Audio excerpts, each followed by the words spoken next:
Hello everyone and happy 2021! I'd like to thank all of you first of all that you're upholding the COVID prevention measures on my channel. Unfortunately, the German government recently made the measures stricter, so I'll have to ask 3 of you to please unsubscribe. I'm kidding, please don't leave. You're all I have. We live in very strange times where apparently saying sex is real is becoming a political statement. How is that? Is me saying apples are real political? This is probably how the debate on whether sex can be understood as socially constructed sounds to people who hear it for the first time. I can sympathize with that, so I would like to break it down with all its implications and associated problems. In popular discourse, real and constructed are often treated as opposites, but that has very little to do with constructionist theory. Nobody would say that money isn't real or that our social practices around it have no impact or causal potency just because it is socially constructed.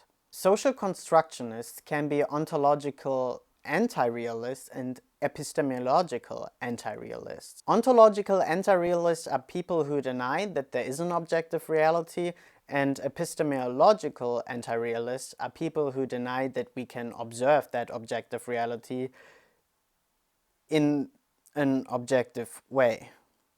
Both positions can be held independently of one another. One can be both and believe that there is no objective reality and that we can't observe an objective reality, but one could also be an ontological realist, believing that there is an objective reality, while at the same time being an epistemological anti-realist, believing that we can't observe it in an objective way. That constructionism necessitates anti-realism is a bit of a boogeyman though, similar to the belief that anti-realism necessarily leads to a form of nihilism where nothing matters. So what is social constructionism? Just like with any other theory, it really depends on what texts you look at. What might be called trivial constructionist claims are often not even perceived as such. A claim that money is a construct is trivially true. Since this is about sex, and to an extent gender, let's look at how the famous phrase by Simone de Beauvoir, "One isn't born a woman but becomes one," can be understood. No biological, psychological, or economic fate determines the figure that the human female presents in society. It is civilization as a whole that produces this creature.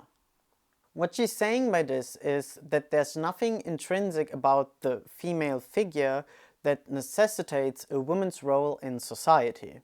Social practice creates womanhood in the sense of enforcing norms, which creates a form of female reality in a way.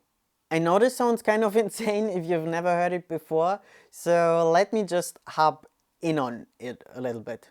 Is that something you say? For example, why do we describe certain things as girl toys or girl colors? Can we reasonably assume that there is something intrinsic in the female figure that determines a preference for these things? Or is it our social practice of ascribing and describing these things in such a way that creates this reality?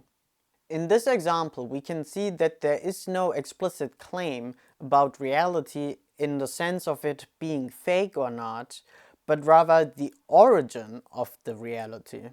Ontological anti-realism, so the idea that there is no objective reality, is somewhat implied, but one could also claim that our social practice creates a quasi-objective reality. But gender being at least somewhat constructed is also a pretty trivial claim by now. While I do see debates around whether women enjoy being a nurse or art historian by birth or whatever, I don't really see people arguing that there's something intrinsic in the female figure that forces them to wear makeup and skirts. When approaching the question of whether sex can be understood as construct, 2 approaches come to my mind. 1, sex as part of the nature or nurture debate, and 2, sex as a scientific category. Let's start with 1, as you do. Sex is constructed can be read in the sense that sex differences are entirely nurtured. For example, that height differences exist because of our social practices that are sexed. One could say that women are shorter on average because we give bodies that are perceived as female less food, because we think that a body we perceive as female needs less of it, or something. The nature or nurture debate was very big in the 20th century, but any reasonable scientist has dropped it by now, because they influence one another. For example, you could be intrinsically inclined to play the piano, but whether the trait develops and how that trait develops depends on whether you get encouraged to do it, whether you have the means to do so, etc. In regards to height, we know that nutrition plays a big role, but we also know that there's a certain limitation to that through other factors, such as genes. I still see this nonsense a lot in the IQ debate, how it's all genes and shit, or so much is due to genes, nothing matters what we do and all that garbage. But I think in regards to sex, the vast majority of people have moved on from that point by now. So if sex is constructed shouldn't be understood as sex is entirely nurtured, what else could it mean? What I personally see the most is criticism regarding the category of sex. For example, in the abstract Schellenberg 2019, we can find the simultaneous artificiality and reality of social categories such as disabilities, ethnicity, gender, race, sex, sexuality, or social class can pose methodological and ethical problems that can be obscured and aggravated by a lack of transparency about the category's operational definitions. In the case of sex, gender, for example, theoretical and empirical evidence suggests that mutually exclusive categories, such as female and male, can fail to adequately represent human and non-human variability and may not meet the standards of scientific measurement. Full disclosure, I can't access the full paper, so keep in mind that I'm not arguing about the validity of this specific one, and that I'm just using it as an example for the criticism I mean. The argument here is that the sex binary can fail to cover all variants in human form, and as such does not meet an established scientific standard. If someone is born with XY chromosomes but has a female phenotype, which is possible, what are they? I'm well aware that this might seem like cherry picking, but I mean that's kind of what science is about. If terms we use don't manage to cover all that there is, we might be using the wrong terms. Or at the very least, we use the terms we have in a wrong way. A scientific term has to describe the thing it attempts to describe adequately. Now, our hypothetical constructionist could also claim that these categories are all nonsensical because every being is sufficiently unique. Of course, biology is too complex for my non-STEM-lot brain, but that's the idea. You could also argue that sex is a viable category because it's a good shortcut or whatever, but that's not really the point here. Now, the social aspect of categories and language in general is, I think, also pretty trivial. And for the sake of it, let's just rule out that the real culprit here is a misunderstanding of slogans and phrases and theories. What else could be the problem here? It's very hard, if not impossible, to ignore the political context of constructivist theories and their advocates. This is perhaps the only unifying quality that constructivist theoreticists have, and in my eyes is the only thing which makes them distinguishable from non-constructivists. Partially because constructivist theory varies so much from scholar to scholar. Constructivist theory in the 20th century was very concerned with unmasking hidden power structures in language. In that vein, categories such as sex and gender primarily served a patriarchal power structure in feminist constructivist theory. Women are othered from men through these terms, which legitimizes exercising power over them. Constructivist feminist critique also developed a type of epistemological critique, that the male perspective also serves this power structure, and that anyone who claims to speak objectively only makes androcentric points in disguise. Such theoreticists often claim that the perspective of a marginalized individual holds as much value as an objective perspective. The goal of this form of radical skepticism was emancipation from old power structures. While feminism as a method, movement, and theory has become increasingly fragmented, that goal remains. Applying this to our phrase in question, we can look at its implicit meaning.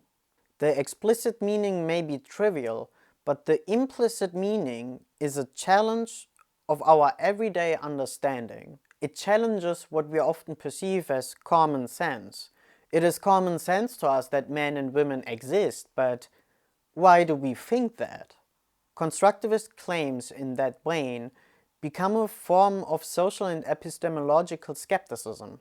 However, it can, and often does, also carry the notion that we ought to change this reality. We're still filming, boys? We're still filming. Epic. Looking at Wild Woman, a shop that was promoted by J.K. Rowling on her Twitter, we can find products that read "Female biology is not an identity" under the gender critical section. Also includes the classic "Transactivism is misogyny," by the way. To me, the schism between gender critical people and trans inclusive feminists is honestly one of the biggest in recent history. Both claim of the other side that they're not real feminists. How can that be? The problem lies in radical constructionism itself, as it poses a substantial problem to both sides, while at the same time being their origin. If sex is just as constructed as gender, then what's the difference between men and women? Doesn't that make advocating for women's rights kind of absurd? One may say it's necessary because we exist and act in such a way that makes these categories real, but shouldn't we just abolish them then? In order to escape this intellectual dead end, gender-critical people revert to their own brand of essentialism, where there is something intrinsically female that needs protection. This goes hand in hand with the phrase "abolish gender," while at the same time insisting on sex. In terms of trans people, this means a reduction to their chromosomes and/or genitalia, because the notion of brain sex, which would be linked to gender identity, is also rejected. This ultimate incoherence was always a problem in radical constructionism. Some have even argued that that's kind of the point. It's not alone in the regard of ending up in a theoretical dead end. Both skeptic and non-skeptic theories tend to do that, which is why clowns like me still exist. But what is quite unique about it is that it's as substantial as it is. It renders the term constructivist close to empty, which leaves one with no choice but to revert to looking at the individuals. To me, the term has become a political fighting word more than anything else. For example, Kant's realm of ends, is that? I don't know the English word. For example, Kant's realm of ends could be labeled a constructivist theory, but that's not really common. So, where does that leave us? Is sex constructed? I mean, yeah, kind of. Is it real? Kind of, yeah. I know the phrase is a bit of a meme, blah blah is constructed, but it is trivially true that almost anything also has a social dimension. Which is why I think the phrase isn't really used to make an explicit statement about anything. It's more about the relation between the one who says it and the one who rejects it. Its political dimension, its implicit meaning. And personally, I think getting mad about terminology, i.e. form, instead of content, is just tiring and leads nowhere. Which is why I'm gonna stop here, because content-wise there's not much more to say about constructionism. Also fuck TERFs.